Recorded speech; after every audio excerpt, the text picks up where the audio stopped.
할렐루야. 오늘도 살아계시며 우리와 교제하기를 원하시고 영원토록 우리와 함께 하시기를 원하고 계신 하나님께 우리가 전심을 다해서 예배 드리는 시간 되기 바랍니다. 오늘 시편 14편의 말씀을 같이 나누고자 합니다. 다 똑같은 저자인 다윗이 기록했던 이 시편 14편은 과연 우리들에게 어떤 것들을 붙들으라고 약 3000년 전에 다윗이 기록했을까? 오늘 그것들을 발견하며 그러면 이 시편 14편에 기록된 이 말씀이 오늘을 살고 있는 저와 여러분들에게 어떻게 적용이 될까를 붙드는 그런 복된 시간이 되기를 간절히 바라고 원합니다. 아멘. 자, 우리 한번 볼게요. 시편 14편. 저자는 누구? 다윗. 지혜시의 한 부류에 속하네. 그죠? 그럼 과연 어떤 지혜가 이 가운데 담겨 있을까? 오늘 7절까지밖에 없는 짧은 본문이지만 이 안에 주옥 같은 하나님의 그 숨겨진 그리고 드러난 하나님의 의도가 여기 안에 있다는 것을 우리가 소망을 가지면서 같이 읽어보도록 합니다. 자, 1절 한번 볼게요. 1절. 어리석은 자는 그의 마음에 이르기를 하나님이 없다 하는도다. 이렇게 기록이 되어 있네. 어리석은 자에 우리가 주목해야 됩니다. 자, 원어에 보면 어리석은 자가 그 당시에 히브리 사람들은 어리석다라는 단어가 몇 가지 단어가 한 5, 6, 7 정도의 단어가 사용이 돼요. 이게 무슨 말인가 하면 똑같은 어리석다라는 말인데 적용하는 것들이 5개, 6개, 7개 정도로 이렇게 나눠져 있다는 거예요. 자, 그러면 그 나눠져 있는 것 중에 한 5가지 정도로 우리가 한번 살펴볼 필요가 있겠지. 그래야지 오늘 본문의 1절에 이 등장하는 어리석은 자가 이런 뜻이구나 라는 것을 우리가 알 수 있잖아요. 그죠? 자, 제가 적어왔습니다. 5가지를 제가 한번 살펴볼 건데 첫 번째는 뭔가 하면 패티예요. 패티. 햄버거 패티가 아니고 그냥 패티. 자, 이 패티는 뭔가 하면 어리석은 자는 어리석은 자. 맞아. 근데 뭔가 하면 분별력이 없는 어리석은 자에게 패티라고 이야기하는 거예요. 이해가 됐네? 자, 두 번째는 뭔가 하면 이벨이라고 해요. 발음이 조금 어려워요. 자, 이 사람은 어떤 사람인가 하면 어떤 부류의 어리석은 자인가 하면 고집스럽고 고집이 있기 때문에 완고한 어리석은 사람. 어리석은 사람 중에 그런 사람이 있잖아요. 자기가 틀리고 잘 모르지만 고집이 있고 그 고집을 꺾을 줄 모르는 그런 사람들을 향해서 이벨이라고 이야기하는 거예요. 자, 세 번째는 캐실이라고 표현을 한답니다. 자, 이 사람은 뭔가 하면 어리석은 자는 어리석은 자가 맞아. 근데 어리석은 자는 맞는데 특별히 도덕적으로 둔감한 사람. 도덕에 그냥 아무런 그 해당 사항이 없는 사람. 비도덕적으로 사는 어리석은 사람을 캐실이라고 표현을 한답니다.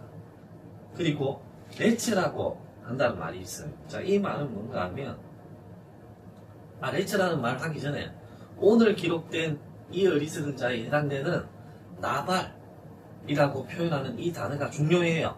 자, 이 뜻은 뭔가 하면 똑같은 어리석은 자인데 그 앞에 뭐가 붙는가 하면 하나님을 무시하며 하나님이 없는 사람처럼 사는 어리석은 자를 나발이라고 하고 오늘 본문에 1절에 등장했던 어리석은 자가 바로 나발이라는 원어의 말입니다.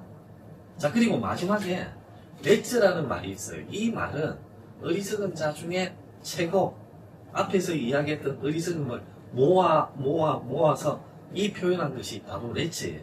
자, 이거는 뭔가 하면 단순히 그냥 지혜 자체를 거부하는 것이 아니라 지혜로운 자를 비웃고 그 다음에 하나님을 조롱하고 그 다음에 공동체를 무너뜨리는 가장 악질적인 어리석은 자가 바로 레츠라고 합니다. 자, 이 정도로 가지고 그러면 이야기했던 어리석은 자 중에 오늘 1절에 등장했던 원어는 뭐다? 나발. 어디서 많이 들어봤지? 어디서 들어봤어요? 나발과 아비가일이 있겠네. 어디 나오지? 사무엘상에 나오지. 사무엘상 맞죠? 맞지? 사무엘상 25장에 나오네. 자, 다윗이 도와줬단 말이에요. 누구를? 나발을 도와줬지. 근데 나발은 부자야. 근데 어리석어. 그래서 나발이네. 그죠? 자, 이자가 어떻게 했다? 그 다윗의 호의를 거절했단 말이에요. 근데 그와 반면에 아비가일은 어떻다? 현숙한 여인이기 때문에 쳐들어오는 그 다윗, 그러니까 나발이 잘못했기 때문에 나발을 죽이고자 오는 그 다윗에게 아비가일은 용서를 구했지. 근데 그 오는 모습을 보고 이 나발은 두려움에 벌벌벌 떨다가 10일 동안 몸이 굳은 채로 있다가 결국에는 어떻게 됐다? 죽었어. 그리고 아비가일은 그 현숙감 때문에 다윗의 부인으로 가게 되고 두 번째 아들을 낳게 되는 그 주인공으로 살게 되는 거다. 자, 어리석은 자, 원어의 뜻은 원어는 나발. 이 나발은 어리석은 자는 맞는데 특히 뭐다? 하나님이 없는 채 살아가는 자를 어리석은 자라고 이야기합니다. 자, 그 다음 볼게요. 그의 마음에 이르기를 하나님이 없다는 거다. 맞네. 나발이 이런 사람이라며. 근데 더 중요한 게 그 다음 하반절에 나온단 말이에요. 그들은 부패하고 당연히 부패하겠지. 하나님이 없는 것처럼 사는 자이기 때문에 그 행실이 가증하니 선을 행하는 자가 없도다. 이렇게 나와 있잖아요. 그죠? 자, 나발이라고 표현된 어리석은 자는 하나님이 없는 것처럼 사는 자예요. 하나님이 없다고 인식을 하고 산다는 자네. 산다는 것은 뭐지? 행동한다는 거네. 오늘 1절에 그 기록이 돼 있잖아요. 하나님이 없는 것처럼 사는 어리석은 자의 행동은 뭐예요? 부패하고 그 행실이 가증하고 선을 행하는 것이 하나도 없어. 이렇게 살아간단 말이에요. 자, 2절 봅니다. 여호와께서 하늘에서 인생을 굽어 살피사라고 나오네. 오늘 말씀의 제목은 하나님이 굽어 보실 때입니다. 오늘 이 단어가 등장을 안 해요. 2절에. 자, 첫 번째 어리석은 자 나발이 하나님이 없는 것처럼 막 살아가고 있어요. 그의 마음에 하나님이 없어. 그렇기 때문에 그 하나님이 없는 마음이 그 자의 행동으로 끌고 가게 됩니다. 그 행동이 뭐다? 1절 하반절에 부패하고 그 행실이 가증하고 선을 행하는 자가 하나도 없어. 악을 행하고 행실이 올바르지 못하고 모든 것들이 썩어 문드러진 부패한 인생을 살아가는 자, 그 자를 하나님께서 뭐하고 계신다? 하늘에서 그 인생을 굽어 살피보고 계신대. 자, 굽어 살핀다는 이 말은, 자, 보세요. 굽어 이렇게 살피면 내려다 보겠네. 하나님이 하늘에서 딱 보고 계셔. 근데 앞에서 어리석은 자는 무슨 뜻이라고 그랬어요? 하나님이 없는 것처럼 살아가고 있다는 자지. 근데 2절에 하나님은 그 자를 굽어 살피고 바로 내려다보고 계신다는 거지. 자, 이 표현이 또 어디에 등장하는가 하면 소돔과 고모라의 악이 팽배했을 때, 악이 넘쳐날 때 하나님이 그 행실을 지켜보기 시작을 하셨어요. 그 표현이 똑같이 등장을 해요. 하나님이 하늘에서 그들의 행실을 이렇게 보고 있는 거예요. 잘하고 있는지 못하고 있는지. 특별히 소돔과 고모라의 악이 엄청나게 득실했을 때 그들을 하나님은 바라보고 계셔. 하지만 소돔과 고모라에 살고 있는 인간들은 어떻다? 나발처럼 어리석은 자였어. 그래서 그들은 하나님이 없는 것처럼 없어. 눈에 보이지가 않기 때문에. 그래서 나는 그냥 내 마음대로 내가 그냥 하고 싶은 대로 살 거야 라고 했던 그들의 눈에는 하나님이 보이지는 않았지만 오늘 2절처럼 하나님은 하늘에서 그들을 바라보고 계시고 굽어보고 계신다는 거예요. 두렵지? 놀라운 사실 아니에요. 그죠? 자, 3절 봅니다. 3절에 보면 다 치우쳐. 자, 이들이 모두가 다 치우쳤단 말이에요. 꼭 기울어진 운동장처럼. 여러분, 한 게임에 운동장이 기울어졌다 그러면 그 게임은 보나만 하지. 그지? 그 기울어지니까 원사이드로 결과가 뻔하게 나타날 거 아니에요. 그죠? 그래서 이제 그들이 보니까 다 치우쳤대. 뭐로? 모든 사람들이 어리석은 사람들처럼 다 치우쳤어. 자, 그리고 그들이 어떻게 됐다고? 더러운 자가 되고 선을 행하는 자가 없어. 그 뒤에 단어가 중요합니다. 뭐가 없다고? 하나도 없도다라고 이야기합니다. 여기서 많이 들어본 내용이네, 그죠? 의인은 없나니 하나도 없다. 누가 이야기했어요? 로마서 3장 10절에서 12절에 바울이 이야기를 했잖아. 바울은 10편, 14편을 근거로 신약으로 끌고 와서 선포하기 시작을 했습니다. 로마서 3장 10절에서 12절에 의인은 없나니 한 사람도 없다라고 선포하고 있어요. 오늘 그 근원이 되는 말씀이 오늘 기록이 되어 있네. 자, 여기서 질문. 우리가 묵상하고 있는 성경에는 의인이 있다, 없다? 있다. 그런데 왜 의인은 하나도 없다고 이야기를 했죠? 거짓말이에요? 아니, 성경에 보면 의인이 있다고 분명히 아는데 구약에 누구예요? 요. 대표적으로 첫 번째 순서대로 하면 아브라함이겠네. 아브라함 맞지? 자, 그 다음에 욥이 나오겠네. 그 앞에 또 보면 누구예요? 노아가 또 등장을 하잖아. 그죠? 아브라함, 노아, 욥 하나님이 분명하게 의인이라고 이야기했는데 그리고 신약에도 등장을 해요. 누구예요?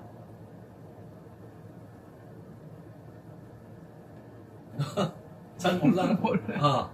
자, 제일 먼저 이방인 중에서 세례를 받은 사람 누구예요?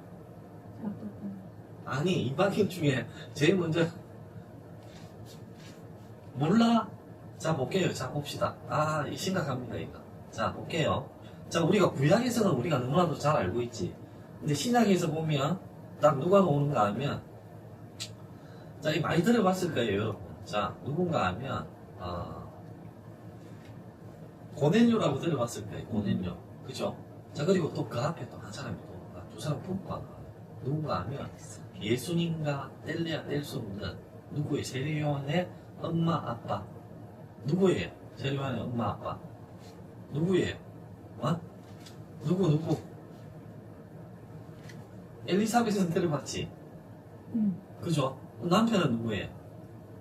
남편은 여기 적어왔지. 사가랴. 나와 엘리사벳이에요. 엘리사벳.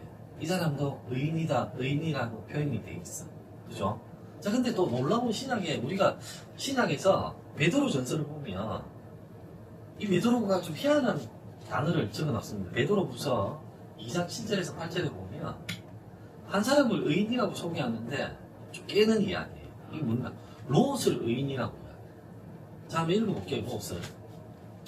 베드로후서 2장 7절에서 8절에 보면 무법한 자들의 음란한 행실로 말미암아 고통당하는 의로운 롯을 건지셨으니 그리고 갈로 열고 이는 이 의인이 그들 중에 그하여 날마다 저 불법한 행실을 보고 듣고 그 의로운 심령이 상함이라 갈로 닫고 롯을 의인의 반면에 베드로는 올려놓는 거예요.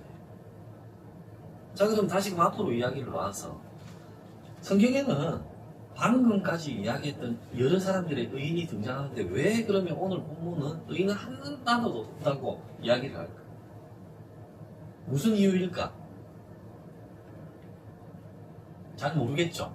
자, 의를 관점을 나눈 거예요. 관점을 완전한 의인과 상대적인 의인, 절대적인 의인과 상대적인 의인으로 구분을 시켜놓은 거예요. 자, 앞서 열거했던 여러 사람들. 자, 이 사람은 어떤 의인이다? 상대적인 의인이에요. 그 당시에 많은 사람들이 악을 행하고 있었음에도 불구하고 그들에 비해서는 이 자가 그래도 하나님을 붙들고 살아가고 있기 때문에 의인이라고 칭함을 받았다는 거지. 롯도 그런 식으로 접근하면 이해가 되겠네. 그 당시에 소돔과 고모라는 악이 팽배했지만 그럼에도 불구하고 롯은 그나마도 구별되게 살라고 노력을 했기 때문에 베드로 후서에서 이야기를 했잖아. 그죠? 자, 그러면 오늘 이야기하는 의인은 없어. 하나도 없다는 이 말은 어떤 의인을 이야기할까요? 절대적인 의인을 이야기합니다. 맞잖아요. 그죠? 자, 우리는 의인이라고 칭함을 받기 때문에 상대적으로는 의인이 될 가능성이 있겠네. 근데 절대적으로 의인은 없어요. 그렇기 때문에 이 땅에 예수 그리스도가 인간의 옷을 입고 오셨잖아. 그죠? 이해가 되지? 자, 4절에 볼게요. 죄악을 행하는 자는 다 무지하냐? 그들이 떡 먹듯이 내 백성을 먹으면서 여호와를 부르지 아니하는도다. 자, 이 자가 어리석은 자가 행동을 또 하기 시작을 하는데 죄악을 행한대요. 근데 이 죄악을 행하는 것이 우리가 밥 먹듯이 행하는 거라. 이 행편없는 행동이네. 그죠? 대답을 해야지. 행편없는 행동이잖아. 그죠? 자, 근데 이 자가 떡 먹듯이 나쁜 일을 행하는데 그 대상이 누군가 하면 하나님의 백성을 먹으면서 여호와를 부르지 아니하는 도다 라고 이야기를 하고 있어. 자, 봅니다. 자, 1절에 보면 어리석은 자가 있는데 그의 마음에 하나님이 없다라고 이야기를 하고 그들은 부패하고 그의 행실이 가증하니 선을 행하는 자가 없도다 라고 이야기합니다. 이 부분에서 다윗은 무엇을 이야기하고자 하는가 하면 다윗이 이해가 되지 않는 인생의 여러 가지 부분들이 많단 말이에요. 우리가 지난주일까지 살폈던 그 다윗의 인생 가운데 다윗 자체도 그 가운데 하나님을 붙들고 살았지만 그자도 인간인지라 이해가 되지 않는 부분들이 있다 없다? 있어. 이 부분을 대해서 지금 하나님께 토로하고 있다는 거예요. 예를 들어 볼까요? 아니 사울은 내가 아무것도 잘못한 것도 없는데 왜 나를 죽이려 할까? 그리고 내 아들은 나의 피부치임에도 불구하고 왜 나를 반역하려고 할까? 이런 류의 풀리지 않는 문제들이 다윗을 힘들게 하고 그것들을 하나님께 지금 토로하고 있다는 거예요. 자, 그들의 행실이 보면 2절에 보면 여호와께서 하늘에서 굽어 살피고 하나님께서 찾는 자가 있는가 하나님을 찾는 자가 있는가 보려 하시는데 하지만 없어. 다 그들은 치우치고 더러운 자가 되고 선을 행하는 자가 없고 한 명도 없다는 거예요. 어? 자, 근데 그들의 행실이 4절에 점점을 지고 있습니다. 그들은 하나님의 백성들을 밥 먹듯이 괴롭히고 있어. 그리고 여호와를 부르지가 않고 살아가고 있다는 거예요. 비극적인 상황 아닙니까? 여러분, 우리가 인생을 살아갈 때 다윗처럼 풀리지 않는 누구 안에서 하나님 안에서 해석되지 않는 부분들이 너무나도 많이 있어요. 우리도 있었잖아. 그죠? 지난주까지 서울에서 세브란스 병원에 우리가 진료받기 전까지 특히 우리 정사부가 제일 아팠기 때문에 이해되지 않는 부분들이 있었잖아요. 하나님, 나는 열심히 살았음에도 불구하고 왜 나에게 이런 아픔과 질병이 올까요? 귀도 아프게, 귀도 아픈 상황이고, 그리고 췌장도 아픈 상황인데 왜 우리가 지금 또 아름다운 믿음의 공동체를 꾸려나가려고 하는 이 목전에서 왜 이런 질병의 고통을 주실까요? 라는 어려움 속에 놓여 있었단 말이에요. 우리가 뜻을 몰라. 그죠? 다윗도 마찬가지지. 다윗의 인생 가운데 해석되지 않고 이해가 되지 않는 부분들을 하나님께 노래하고 있단 말이에요. 그런데 어떤 일이 벌어집니까? 5절에 보면 반전이 펼쳐지게 됩니다. 뭐가 등장합니까? 그러나 라고 등장을 하네. 자, 읽어볼까요? 5절 시작. 그러나 거기서 그들은 두려워하고 두려워하였으니 하나님이 의인의 세대에 계심이로다. 자, 앞에서 1절부터 4절까지의 막막한 현실. 하나님, 나 도저히 이해가 안 돼요. 왜 내 삶에 이런 고통과 질병과 아픔이 옵니까? 나는 도저히 이해가 안 돼요. 그리고 내 주변에 둘러보니까 악인들이 어떻게 이렇게 득세를 가하는지 하나님 정말 살아계시면 하나님의 일하심이 드러나야죠, 하나님. 근데 지금 제 눈에는 보이지가 않아요. 나는 절망적인 순간 속에서 하나님의 은혜를 강구하고 있는 다윗의 모습, 그리고 지금 우리들의 삶의 순간에도 이와 똑같은 어려움에 놓일 때 우리가 어떻게 할 수 없고 우리의 힘가능으로 할 수 없는 부분들의 막막한 낭떠러지 앞에 있는 우리들의 모습을 딱 발견할 때 하나님을 외치고 기도하고 부르짖고 있음에도 불구하고 여지없이 변화되지 않는 그 환경 속에 나자빠지고 있을 때 오늘 이 5절이 우리들에게 위안이 될 줄 믿습니다. 우리들에게 소망으로 다가올 줄 믿습니다. 그러나 모든 환경들이 깝깝하고 막혀있고 이해가 되지 않는 그런 모든 부분들이 있으나 거기서 그들은 두려워하고 거기서 그들은 누구예요? 어리석은 자들, 온갖 악한 행실을 하는 어리석은 자들은 거기서는 어떤 자리인가 하면 그들이 악한 행동을 하는 바로 그 자리에서 그들은 두려워한다는 거지. 그들 눈에 보이지가 않고 마음에 하나님이 없다라고 생각했던 그 현실 속에서 하나님을 보기 시작을 하는 거예요. 하나님이 의인의 세대에 계심을 그들이 보기 시작을 하는 거예요. 이거 아닌데? 하나님이 없다고 나는 살았는데? 근데 의인과 함께 있음을 내가 보니까 그 마음에 어떤 마음이 몰려온다? 두려움이 몰려오는 거예요. 그리고 두려워하였으니 그 이유는 바로 보이지 않았던 하나님이 내가 괴롭히는 하나님의 백성들과 함께 계시는 것을 그들이 봤기 때문이에요. 이게 우리들의 인생 가운데도 끊임없이 나타나고 있습니다. 자, 우리의 인생을 대입해봅니다.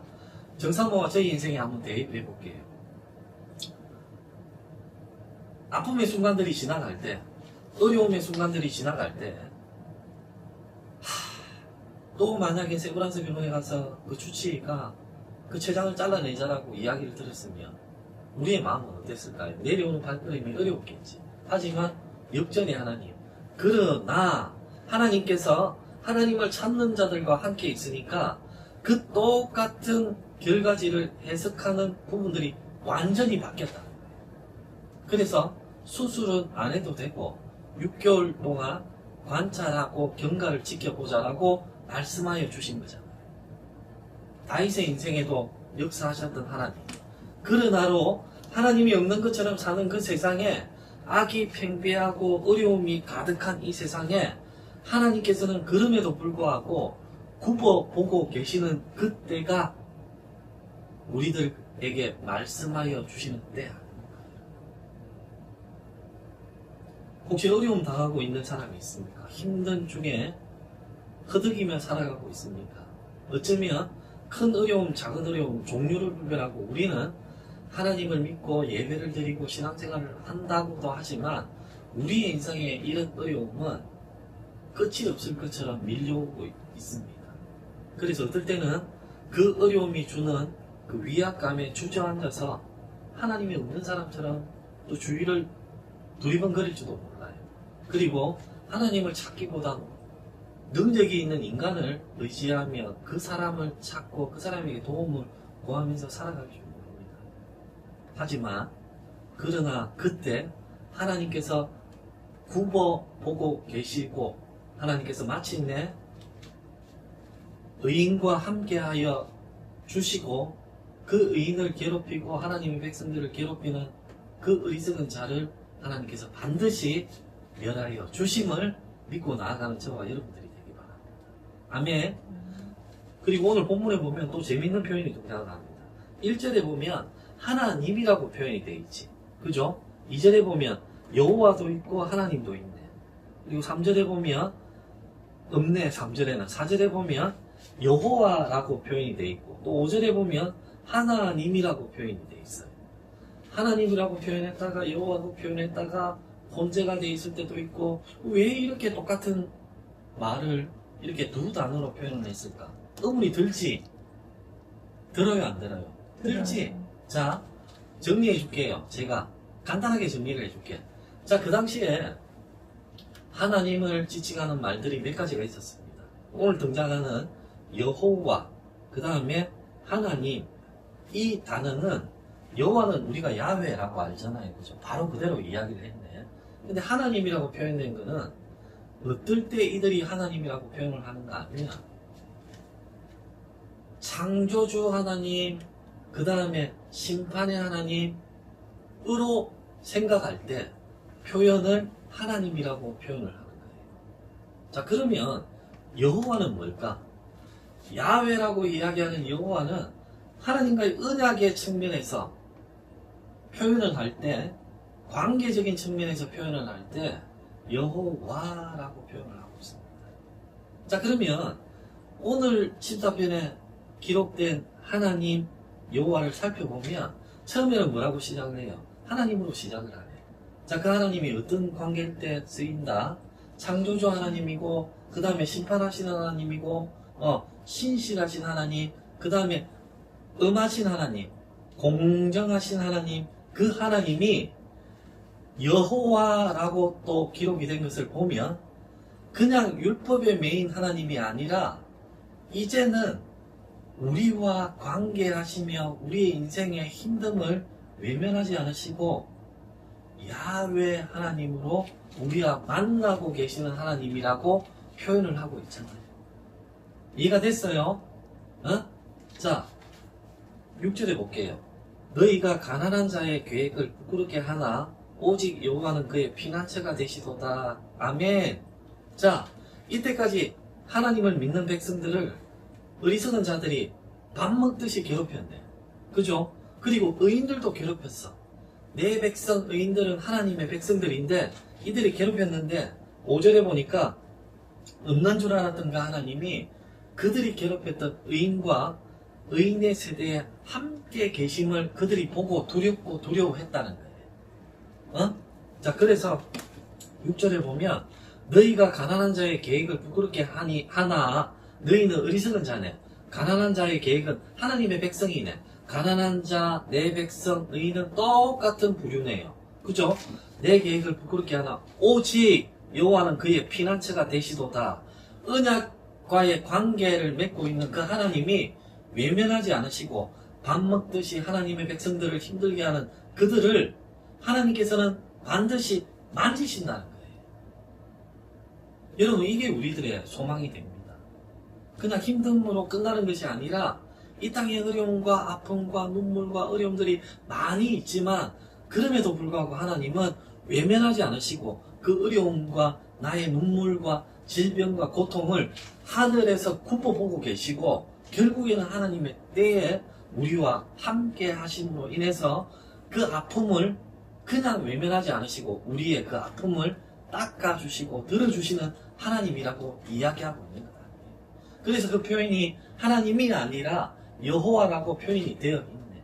이게 우리의 소망이요, 우리의 붙들어야 될 기준이 되길 바랍니다. 여러분, 잠언은 우리들에게 이렇게 이야기를 해요. 여호와를 경외하는 것이 뭐라고? 지혜의 근본이라 이야기를 했지. 어리석은 자가 이 땅에 많이 있겠네. 그리고 하나님의 백성들, 내 백성 의인, 그 다음에 가난한 자들을 힘들게 하고 있겠네. 그래서 그들은 이야기하고 있습니다. 아, 이 땅에 하나님은 없어 라고 이야기를 하고 그 하나님을 믿는 자들을 무시하며 밥 먹듯이 억압하고 살아가고 있음에도 불구하고 하나님은 반드시 거기서 내 백성과 의인과 가난한 자들과 함께 하여 주심을 믿고 나아가는 저와 여러분들이 다 되길 바랍니다. 아멘. 그게 예수 믿는 사람들의 기쁨 아닙니까? 여러분. 자, 그리고 7절은 이렇게 마무리하고 있어요. 자, 한번 읽어볼게요. 시작. 이스라엘의 구원이 시온에서 나오기를 원하도다. 여호와께서 그의 백성을 포로된 곳에서 돌이키실 때에 야곱이 즐거워하고 이스라엘이 기뻐하리로다. 이제 하나님의 행하심이 정점에 이름으로 노래하고 시편 14편은 끝을 맺고 있습니다.